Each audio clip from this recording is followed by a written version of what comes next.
ในต้นแหลงของวันที่24พฤษภาคม2025นี้อยู่ที่สโมสรใหญ่ปกครองแขวงบุรีรัมย์ไซได้จัดพิธีเข้าวางพวงมาลาจุดธูปบูชาไว้อาลัยถึงดวงวิญญาณทหารอาสาสมัครและเซลซานเวียดนามที่เสียสละชีวิตในปางสงครามเพื่อปฏิบัติพันธะสากลอันสูงส่งที่ได้พัดภาคจากพวกเขาไปโดยบ่มีวันหวนขึ้นมาเข้าร่วมพิธีที่มีความหมายความสำคัญนี้มีการนำขั้นสูงของแขวงบุรีรัมย์ไซนครหลวงเวียงจันทร์การนำขั้นสูงจากแขวงฮาติงสาธารณรัฐสังคมนิยมเวียดนามต่างนาคงเขตต่างๆอ้อมข้างแขวงตลอดฮอดผู้ประกอบการธุรกิจทั้งภายในและจากสาธารณรัฐสังคมนิยมเวียดนามเข้าร่วมไว้อาลัย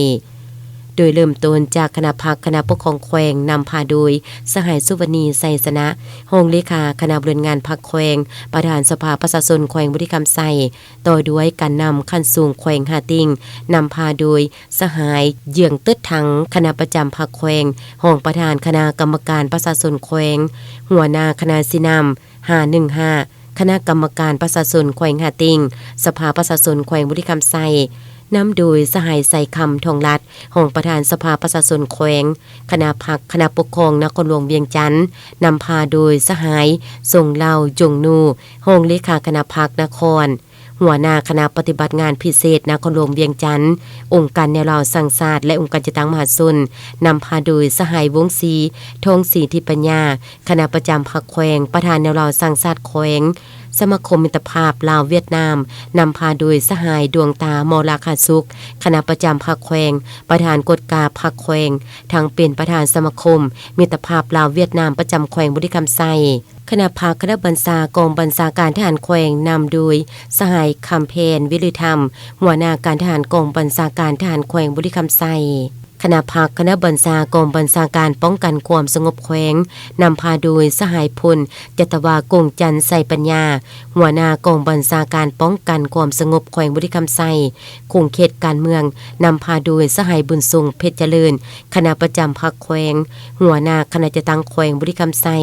คงเขตเศรษฐกิจนำพาโดยสหายใส่อัมพรศรีหาวงศ์กรรมการพรรคแขวงหัวหน้าแผนกแผนการและการลงทุนแขวงบุรีรัมย์ไซคงเขตวัฒนธรรมสังคมนำพาโดยสหายลมเพ่งสุขกรรมการพรรคแขวงหัวหน้าแผนกศึกษาธิการและกีฬาแขวง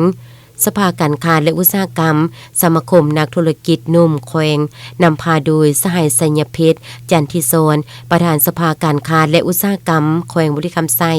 บริษัทโกอิโกสาธารณรัฐสังคมนิยมเวียดนามประจำแขวงบุรีรัมย์ไซ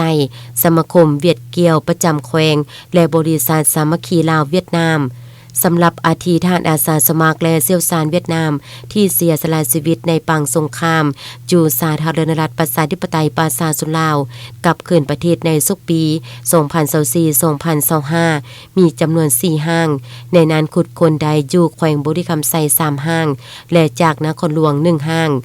โอกาสดังกล่าวนี้สหายคำเวนปัญญานุวงศ์คณะประจำพรรคแขวงรองเจ้าแขวงหัวหน้าคณะปฏิบัติงานพิเศษแขวงบุรีรัมย์ไซได้ลงนามเซ็นมอบอาทิจำนวน3ห้างให้คณะปฏิบัติงานพิเศษแขวงหาติง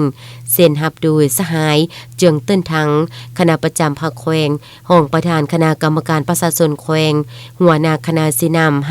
515คณะกรรมการประชาชนแขวงหาติงมีการนำภาครัฐทั้ง2ฝ่ายเข้าร่วมเป็นสักขีพยาน